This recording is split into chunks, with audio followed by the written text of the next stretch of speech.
Video చూడగానే carrot halwa అనుకుంటున్నారా? కాదండి, ఇది గాజర్ హల్వా. వింటర్లో దొరుకుతుంది కదా గాజర్ అని. ఇవి స్వీట్స్ చేసుకోవడానికి బాగుంటాయంట. సంతకెళ్ళినప్పుడు అయితే తీసుకొచ్చారు మా హస్బెండ్. ఫస్ట్ టైం అయితే ట్రై చేస్తున్నాను. ఎట్లా వస్తుందో అనుకున్నాను కానీ టేస్ట్ బాగానే వచ్చింది. క్యారెట్ తురుముకోవడం ఇబ్బంది అయిందండి. అలాంటి వాటికి కూడా ఏమైనా కట్టలు లాంటివి వస్తే బాగుంటుంది. ఉన్నాయేమో, నేను ఇంకా ఏం చూడలేదు అనమాట. నెక్స్ట్ వచ్చేసి డ్రై ఫ్రూట్స్ కట్టర్లో కట్ చేసేసుకున్నాను. డ్రై ఫ్రూట్స్ కట్టర్ వచ్చాక బాగా అనిపించింది.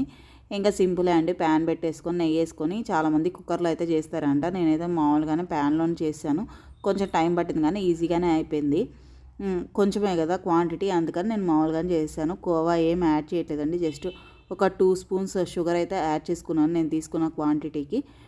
తర్వాత సరిపోయినట్టు అనిపించలేదని కొంచెం బెల్లం పౌడర్ అయితే యాడ్ చేశాను లాస్ట్లో. పాలు పోసుకున్నాను. కొంచెం పాలు, ఎక్కువ డ్రై ఫ్రూట్స్ వేసుకున్నాను. ఇలాచీ పౌడర్ ఏదైతే వేసుకున్నాను ఫ్లేవర్ కోసం. టేస్ట్ అయితే బాగుంది. ఫస్ట్ టైం ట్రై చేశాను కానీ బాగుంది. అప్పుడప్పుడు తినాలి ఇలాంటివి కూడా.